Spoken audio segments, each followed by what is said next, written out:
Welcome to the next unit in taxi and private hire training. I'm going to refer to this unit as Unit 3, Professional Customer Service. 3 outcomes within this unit. Understand the importance of providing a professional customer service in a competitive market.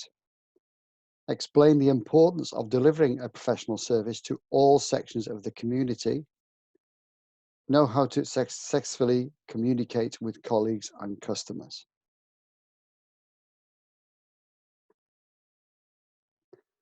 Outcome 1. Understand the importance of providing professional customer service in a competitive market.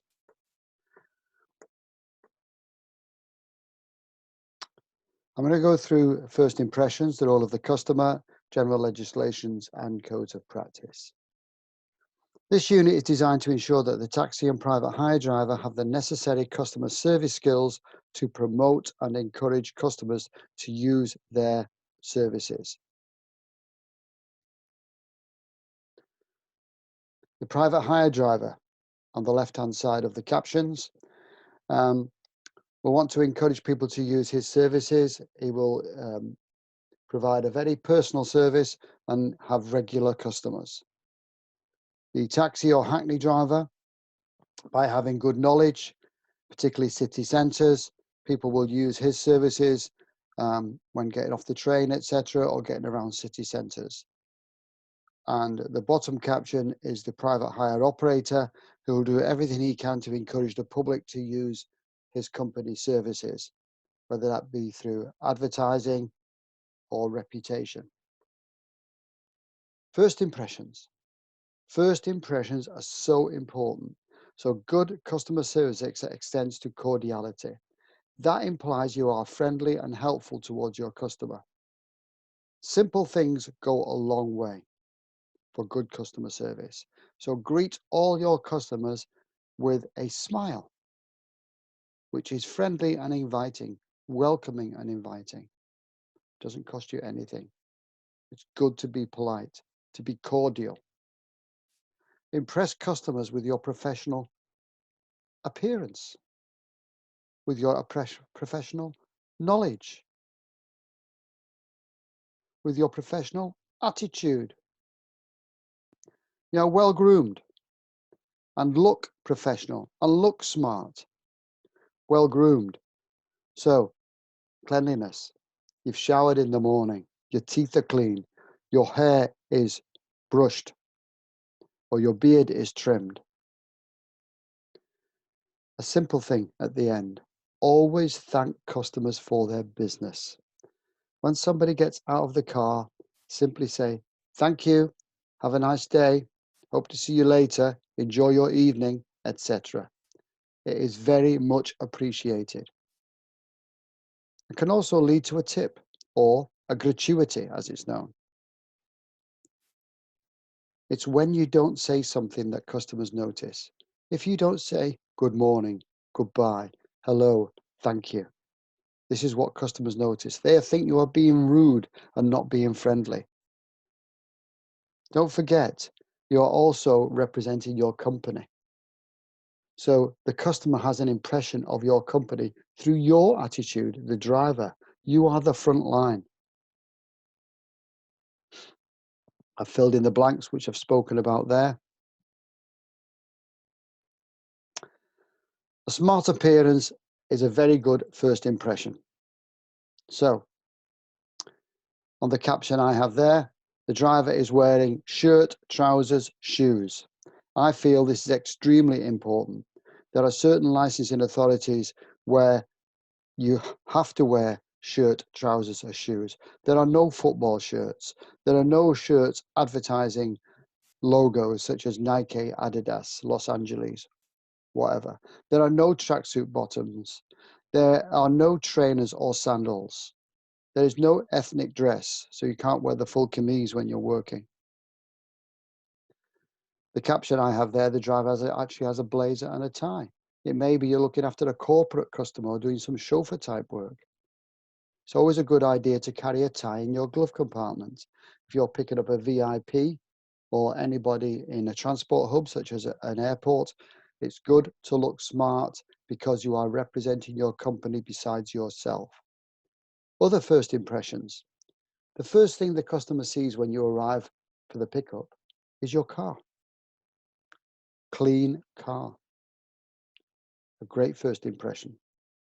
You're on time. You are punctual. Another good first impression. Already the customer is expecting a good journey. You are on time in a nice clean car. They've not even met you yet. Other good first impressions. Always make sure you've got sufficient change. Because you can never shortchange the customer. It is unprofessional to say to someone, oh, I'm sorry, I can't change that £20 note. You need to have the correct change. Always carry pen and paper should you need to make notes of incidents or future bookings. Carry business cards, your company business cards that you can hand out. They could double up as receipts. Or as a hackney driver, have a receipt book.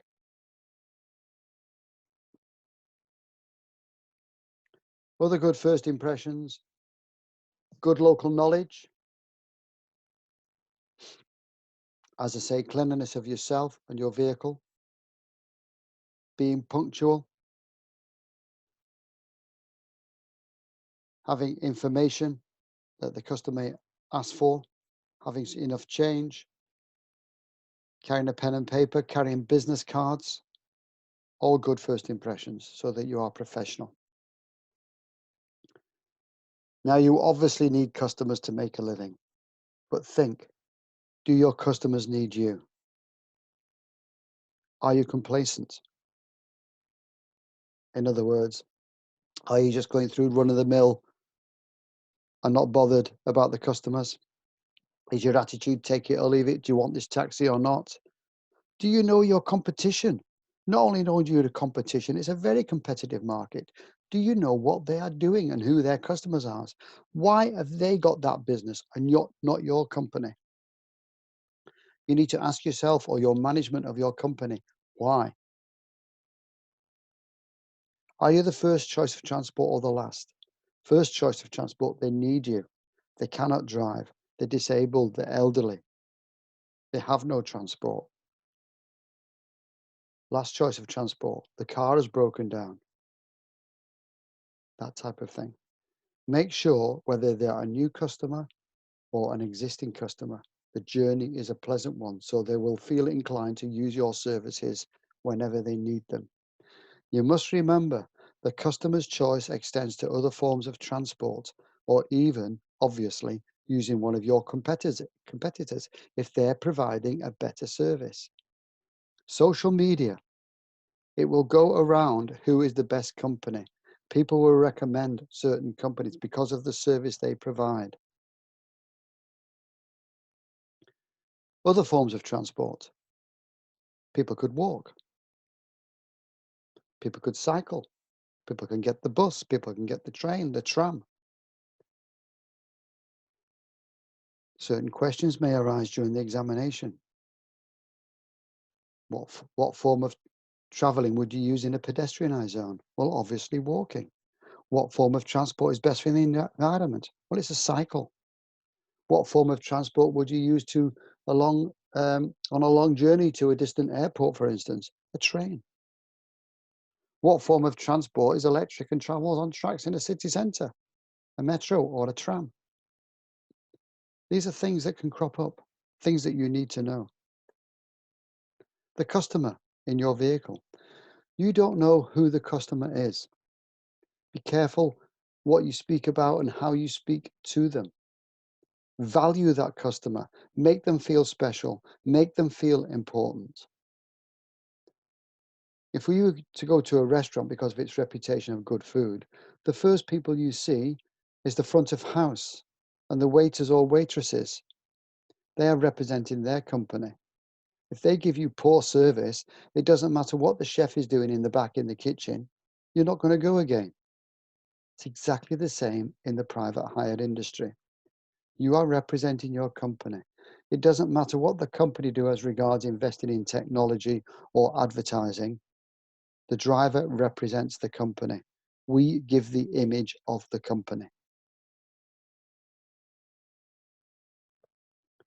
We want to give a good quality service. So be helpful.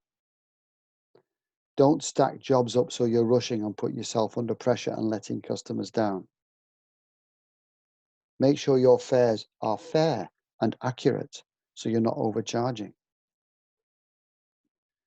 This is what you want the customers to think of you or your company. My company delivers an outstanding service, an extraordinary service, an excellent service. My company delivers a service that customers appreciate for customer satisfaction. And obviously, the bottom one, a quality service you can rely on, a quality service you can trust. You've ordered the car for 9 o'clock, you want it to be there at 9 o'clock. You need to rely on it.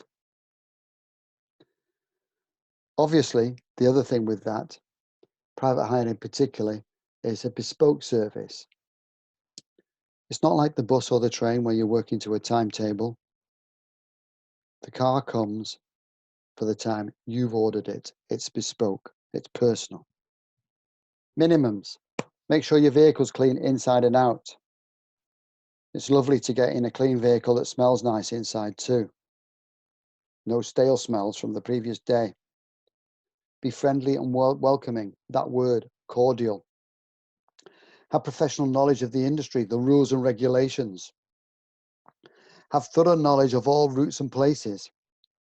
Yes, of course you have sat-navs, but it's very impressive if a customer asks you for a certain restaurant and you know it straight away, or you know about it because other customers have told you how good the food and the service is. We're now going on to outcome 2, explaining the importance of delivering a professional service to all sections of the community. The key word in that title is the word all. Small word has massive implications. Examples and levels of service quality. Ensuring equal access rights for all customers. Types of discrimination. Amending your service to suit the public or to improve. Hackney drivers, taxi drivers. All their fares are set by the local authority. They are fixed, competitively priced, and the only way that driver can make more money, increase profitability, is to get more fares to increase his market share. He does that by having good professional knowledge of the area he's working in. Market penetration. This is where a private hire company in particular wants to get into new areas so they can get more work.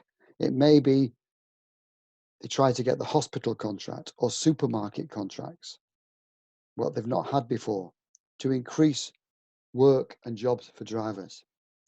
Market development. It may be they've got customers that use a number of private hire firms. You want them to use you exclusively. The management may go and meet with them to develop the market, ask them what else they can do for them, how they can improve the service they're already providing. Product development. The product on the right-hand side is your car. So you might be driving a saloon car. There might be a lot of work within your company for estate type vehicles, going to and from the airport, etc., carrying luggage. It may be in your car that the customer wants to book an 8-seater minibus and your company doesn't have any. So they go elsewhere. You've lost that customer and potentially 7 other customers. So you may want to invest in an 8-seater vehicle if you see there's sufficient demand for it. You are developing the product and also therefore developing the service. Diversification.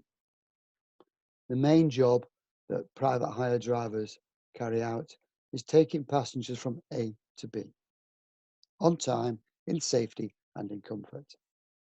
However, diversification. It may be you want to start carrying pets. Some drivers don't have animals in their car, so you can go to and from the vets. Cats and dogs in particular need to have inoculations each year. A lot of elderly people who have pets don't have any form of transport. They need to use you.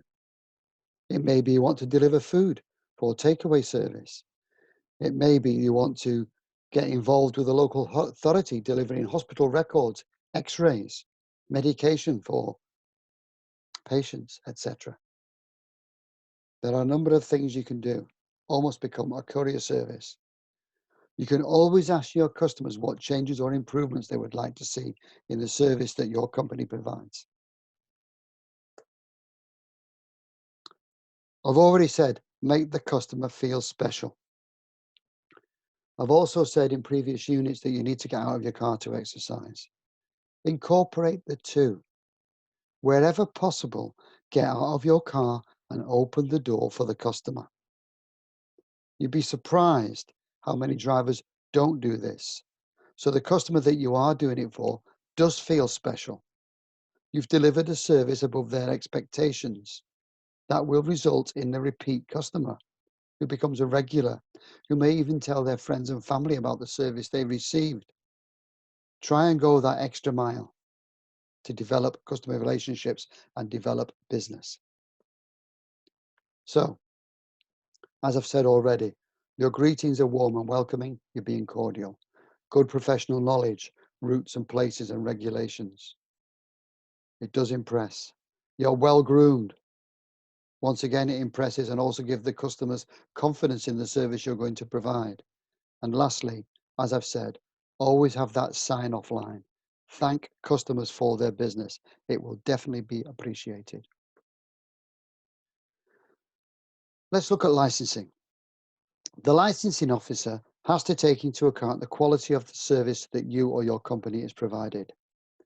He has to take note of any complaints regarding lack of service at different times in different places. They may also bring a case, therefore, of reviewing the services if there's a case of unmet demand. What that means is, where there's regulation, i.e. a limited number of Hackney vehicles, that is known as regulation. Should there be, for instance, a queue of passengers at a transport hub, such as a train station, that is known as unmet demand. What the licensing officer would like to see is a queue of taxis rather than a queue of passengers. If there are a queue of taxis, well, demand is being met. There's no need to review the services. In a deregulated area where there's an unlimited amount of Hackney drivers, this should not be the case. The demand should always be met. This only applies where it's regulated. Another word that is used is where it's restricted. So regulated or restricted, limited amount of Hackney vehicles. Deregulated or de-restricted, unlimited amount of Hackney vehicles. There is no limit on the amount of private hire vehicles in any licensing authority. All your vehicles should be properly maintained, safe and comfortable. If your vehicles are dirty, appear unsafe, are uncomfortable, word go around on social media in particular not to use your company's services. The use of technology. Technology marches on and has come on leaps and bounds in the last few years. This will increase efficiency massively so that you are on time for your pickups. You've got satellite navigation facility. You've got the text back facility. You have got the fare built in. It's better for you, the driver. It is better for the customer. Wheelchair access vehicles, providing a different type of service. Credit and debit card facility where you can pay on board or prepay over the phone to the private hire company. Fair and reasonable prices. Punctuality is absolutely essential to maintain confidence in your service and your company. Private hire drivers and taxi drivers provide security and safety, particularly for vulnerable passengers, the elderly, the lone females, the young, the disabled, the drunk, intoxicated passengers. You will instill trust and honesty in the service you provide so that people use again. They know they can trust you to be on time. They know that you're honest and your fares are reasonable. You should always be ready to offer assistance. You will, particularly with private hire, no doubt build up a long-term relationship with your customers. because most customers stay loyal to their company provided they're satisfied with the service they're getting. Always drive with care and consideration, particularly with the elderly on board. You don't want them to have anxiety attacks, or because they are frail, be thrown about in their seats where they can be bruised, etc. Punctuality, I mentioned first of all. Good timekeeping is absolutely 100% essential for maintaining customer confidence in the service. If you are constantly late or your colleagues are constantly late, they will seek to use another company's services. Poor timekeeping can massively impact on a customer's timetable. So for instance, they could miss a flight, miss a train, be late for an urgent business meeting or a job interview, an appointment at the dentist or the doctor's, be delayed when getting home from shopping, etc. So the children come home from school and they can't get in the house because you are late bringing the parents home. Always work within the regulations. So know your local licensing authority conditions and regulations. You must never take advantage when negotiating a private hire fare.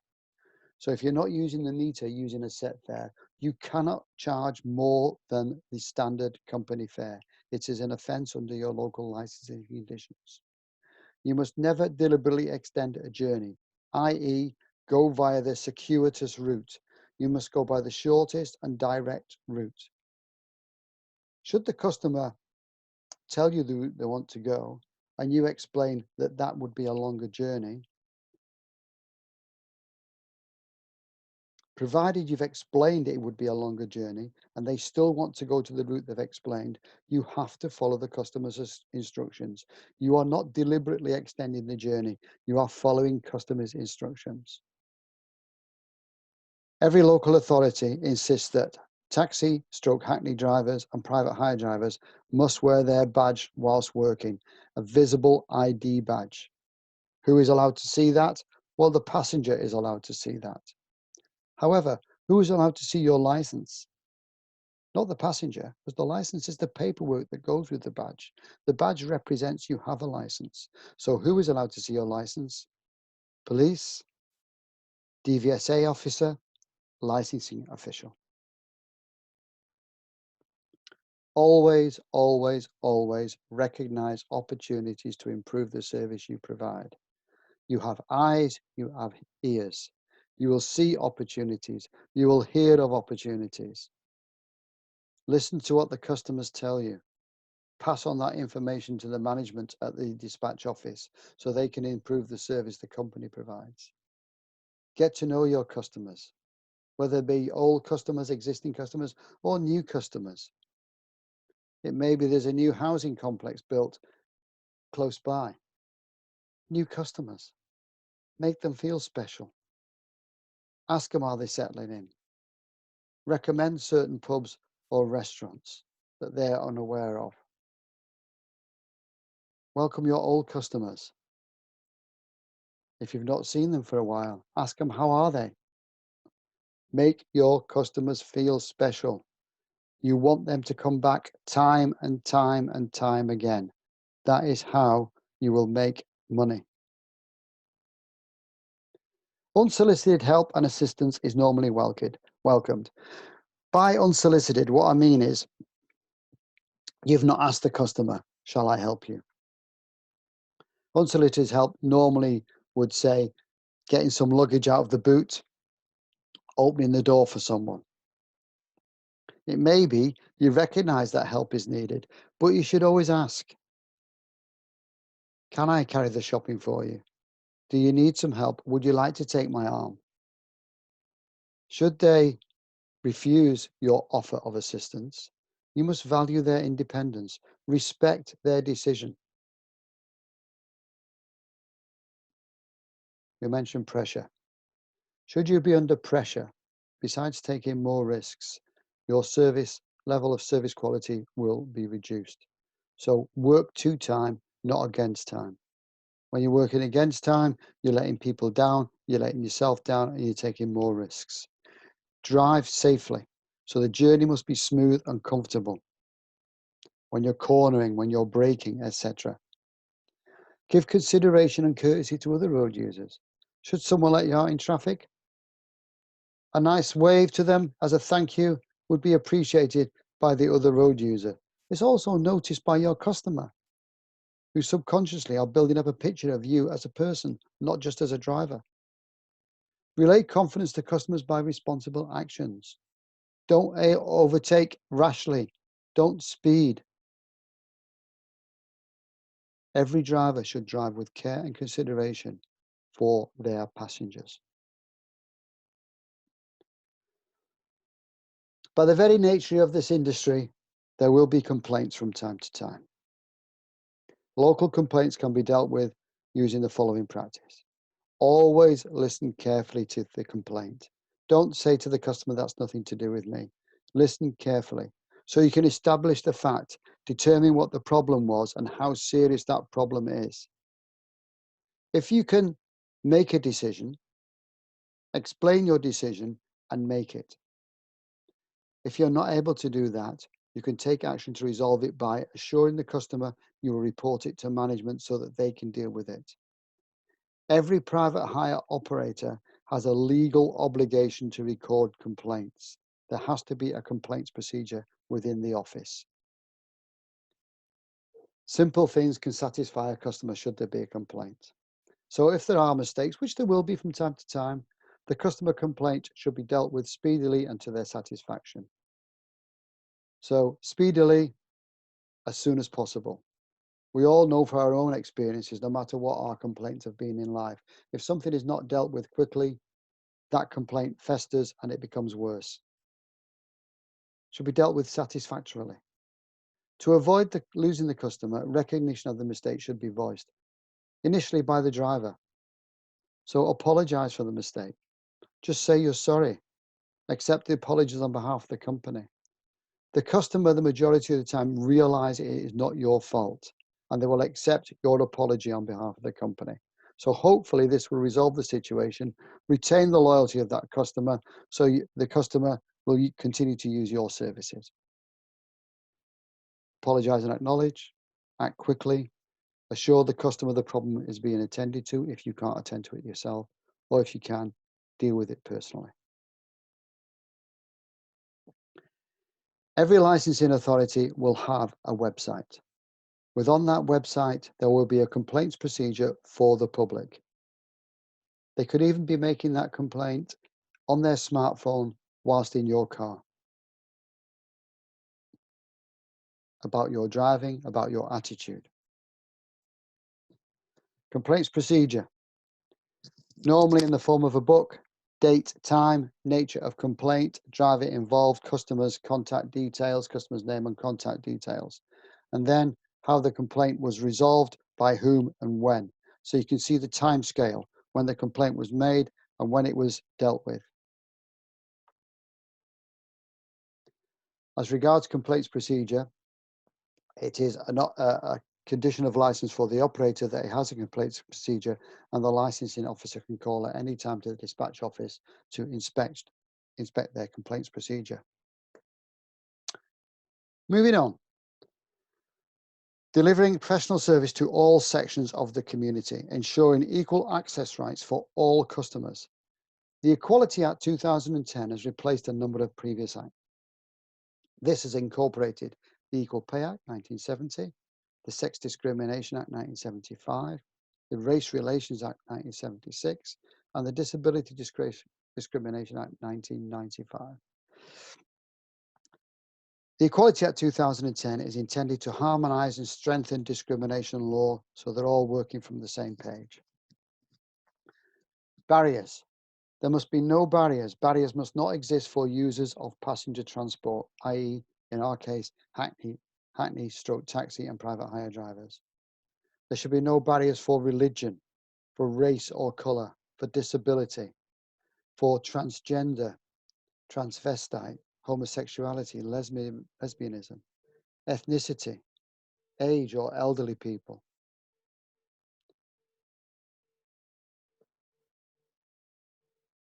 Ensuring equal access rights. You may want to do specialist work, working with deaf or blind people. To get that specialist work, it's bespoke. Clients will appreciate it. You get regular customers. Severe penalties for operators and drivers who discriminate against sections of the community without good reason. The word I'm going to use is justified. You have to be justified to refuse a fare. So one is for disability, for instance, having a medical exemption certificate where you can't push a wheelchair up a ramp. And two, for people with visual impairments with a guide dog, having a medical exemption certificate for allergies. The other reason is safety. You can refuse a fare on the grounds of safety, whether it be your safety, vehicle safety, or obviously passenger safety. Should you not be justified, you could have loss of license, you could be fined under the Equality Act, you could go to prison under the Equality Act, or the customer themselves could take a civil action against you. Protected characteristics, I've mentioned them already: age, disability, gender or gender reassignment, marriage and civil partnerships, pregnancy and maternity, race, religion, belief, sex, sexual orientation. You may come across questions like, a lady customer refuses entrance to a vehicle to all male passengers. What type of discrimination of this? Well, it's gender discrimination, but it's a lady driver refusing male customers. A driver refuses access to his vehicle for elderly passengers. What discrimination is? It's age discrimination. It's all elderly passengers. There's no sex thing there. It's age. A driver refuses access to his vehicle for a lady wearing a veil. Once again, this is not gender discrimination. This is religious discrimination. Think carefully of the questions you may get in the examination. Harassment. Harassment is when you are continually going at someone or someone is continually going at you. It can be either through race or sexual harassment, age harassment. These could also be classed as bullying because you're intimidating that person. You're making them feel uncomfortable about their age, about their sex, about their race. You've created a hostile environment within your car. You've humiliated that person in front of other people because you've been offensive to them.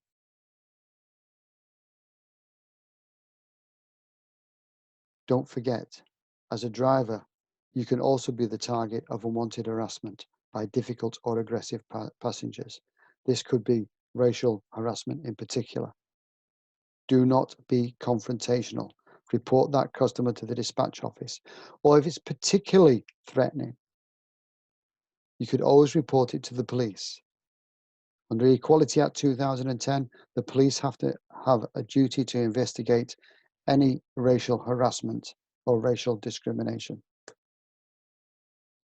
So harassment, in short, can be defined as any conduct that is unwanted by the recipient or affects the dignity of that individual or a group of people. The private hire company is liable for the action of its employees. So the people answering the telephone receptionists, the controllers, the dispatchers, they all have to be aware of the Equality Act 2010. They cannot refuse jobs from elderly passengers or cannot refuse jobs from people with assistance dogs. Should they do so, the company is guilty under the Equality Act 2010. Obviously, if the driver refuses an assistance dog in the caption there, besides being abusive, he is also breaking the law. Equality Act 2010. It's an offence to victimise another person if that person is carrying out or doing a protected action. Okay. So victimisation is when you're singling out a person for cruel and unjust treatment. I've got a couple of newspaper captions there. A drunken man who racially abused and assaulted an Asian taxi driver has been jailed for 8 months. That's obviously a racist attack, and quite rightly has gone to jail for it. A blind man for Newport said the law should be strengthened to stop taxi drivers refusing to allow guide dogs on board. A bit of incorrect journalism there. The law doesn't need to be strengthened, it needs to be enforced. The law carries a 2-year prison sentence, and drivers in recent years have gone to jail for refusing assistance dogs when they haven't got an exemption certificate in place. Elderly people naturally slow down because of their age, and they also have hidden disabilities and frailties that might not be apparent to the driver, so he's not aware of them. They should not be harassed because of their age, subject to less favourable treatment just because they're taking more time to get in and out of your taxi or your private hire vehicle. Show respect. Have patience, courtesy, and understanding. Some areas and some councils operate concessionary fares for people with disabilities or because of their age, and the LSU vouchers to those passengers. Within the taxi and private hire industry, these vouchers are legal tender, so you need to take them as payment for the fare or as part payment for the fare. Should your passenger have a disability parking card, you as a driver are allowed to use it to park in disabled bays and drop off on double yellows lines. If someone hails you as a taxi, hail means they shouted you taxi. If you can't accommodate them, you need to stop and explain why you cannot accommodate them. On the caption I've got there, I'm very sorry, but that's just an excuse. The boot should always be empty. You can't be driving around with your boot full. That is not justified.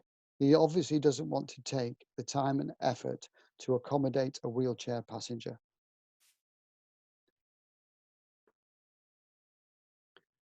Taxi and private hire drivers could be accused of discrimination if they refuse a fare based on their own personal prejudices, if their own personal beliefs. Let's look at that word prejudice. Prejudging someone by their looks, by their appearances, by their attitude. So that is also known as stereotyping. If you stereotype a person because of the way they look, the way they dress, you're prejudging them. If you give a different standard of a service to a certain section of the community, you treat the elderly different to what you would anyone else. You treat someone that is homosexual different to somebody else. You are discriminating. You've taken the job, but you've made the journey very uncomfortable. You've harassed them, you've intimidated them, you've bullied them, you've humiliated them. So your treatment and behaviour towards certain sections of the community has fallen below the expected standards that you would provide for everyone else. You are discriminating.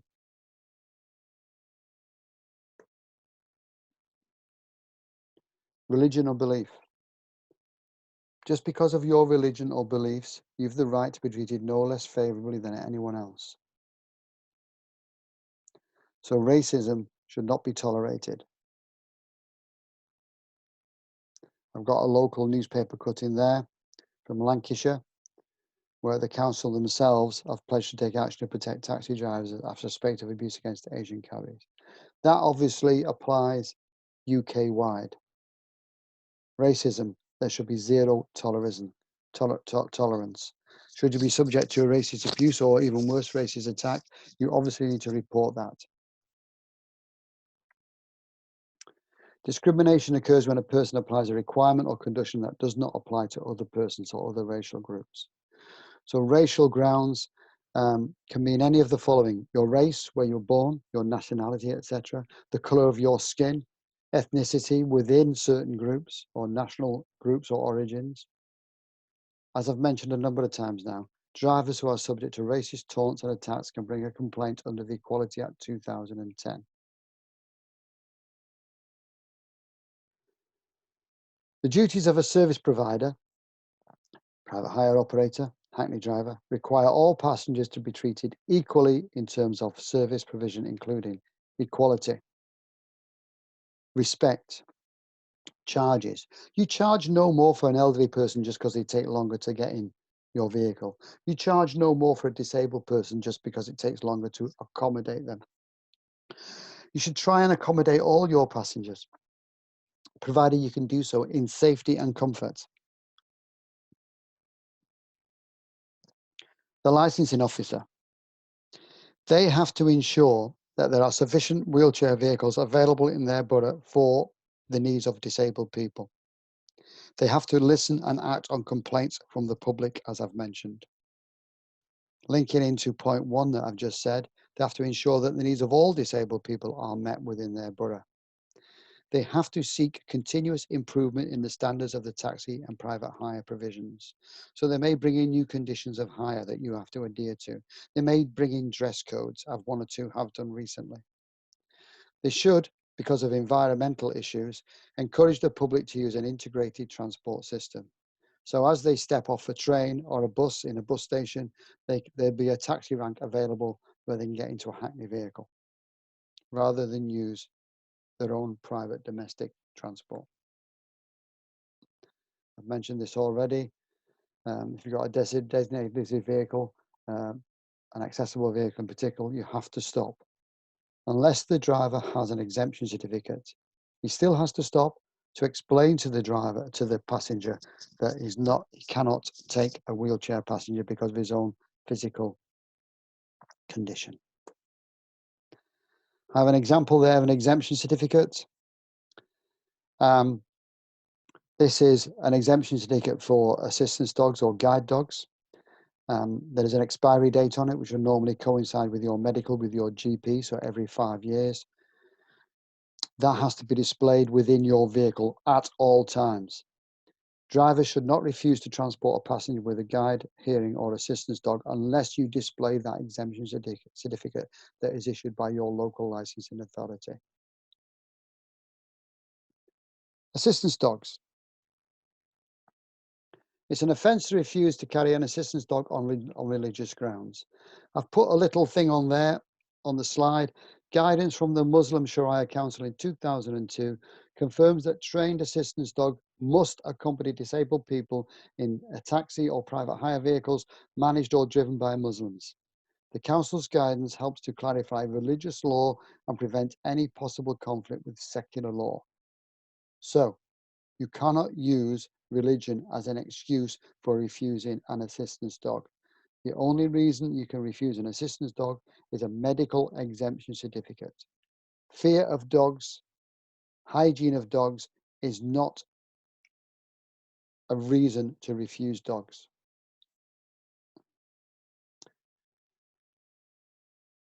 If you see a dog wearing a yellow jacket or a yellow harness, that means the customer has a visual impairment or is blind. Should you see a dog with a burgundy jacket or harness, and that is the colour, to help you on this, the colour of a Costa coffee cup, for instance, that is for the customer who has hearing problems or is deaf. Amending the service for all sections of the community. So the operator may need to train his staff so that they're aware of equality legislation. They may bring in a consultant to train his staff, so bring it up to date with current laws.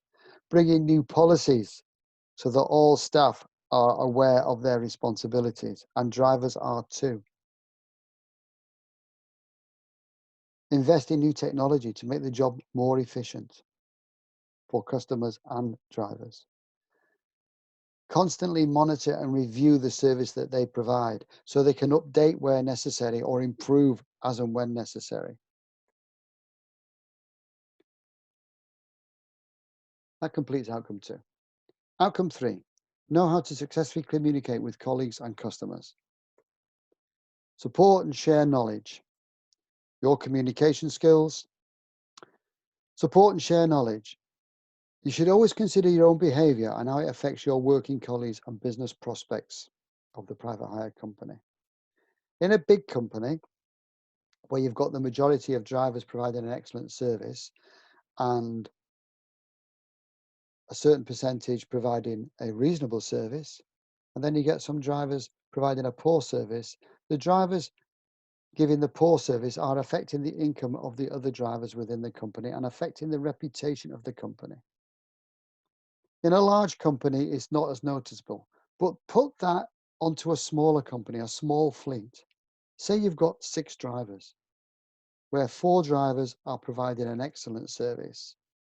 1 driver's doing okay, and the last driver is providing a terrible service. That particular driver is literally taking money out of the other drivers' pockets. A few bad drivers in a small fleet can seriously damage a company's image and other drivers' revenue. Always consider how your behavior affects the company's reputation and your colleagues' business.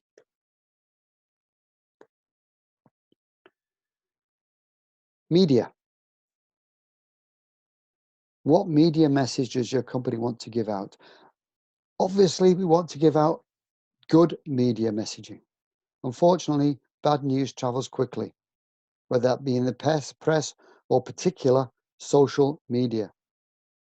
People are very much aware on social media sites such as Facebook, Instagram, where people will share their experiences with other people. Or people will even ask for recommendations of a local taxi company. If you have a good reputation, people will recommend you. You want to give out a good media message. You can do 999 good jobs and 1 bad job. It's the 1 bad job that the people will remember. Try to make every job a good job and provide good service. So, communication. You have to be able to listen carefully to what the customer or your controller at the dispatch office is saying, so there's no misunderstandings. You have to recognize body language and also facial expressions, so you know what mood your customer is in and how to respond to that. Show empathy and concern to any situation that the customer is explaining to you. Put yourself in their position so you can have the correct response, using the language and the correct tone appropriate for that situation. Check that you understand. Summarize after receiving instructions to avoid any misunderstandings. So if the customer gives you information, repeat that information back so you fully understand what the customer has said. You've confirmed the customer's instructions and the customer is confident you'll be able to carry out what he's asked for.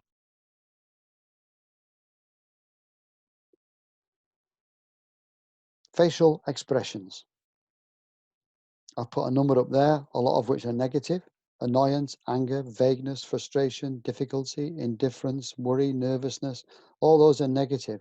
Indifference, you're not really listening to what the customer's saying. You're not paying attention. You're not maintaining eye contact with that customer. That is indifference. The one positive one I've got down is humour. Other positive ones are obviously politeness, happiness, passiveness. Passiveness, staying calm in all situations, no matter what, is a positive body language. Always ensure that your vocal tone, how you speak, and the manner of how you speak is one attempting to assist and help the customer in an understanding way to resolve any misunderstandings. When responding to any customer's questions, you should know the facts. If you don't know the facts, assure the customer you will find out. It might be they want to know how much a fare will be to a particular place. If you don't know, tell them you will find out. Always be polite. Maintain eye contact during conversations. Obviously not when you're driving, before the start of the journey and at the end of the journey. Await feedback from your customer so you know what your response is going to be. As I've said earlier, summarize to ensure there's no misunderstandings. You are confirming the customer's instructions. Always try and depart on friendly terms, no matter what has happened on the journey, provided you value that customer's business. If you've been dealing with a hothead who's been totally unreasonable or abusive or aggressive, that is a different question. You can still be polite and say goodbye, thank you. After the customer's left, you may want to take other action and report it to the dispatch office so they can decide whether to exclude that customer in future. Thank you very much. That completes outcome 3 for unit 3. Check your understanding of this complete unit before moving on to unit 4.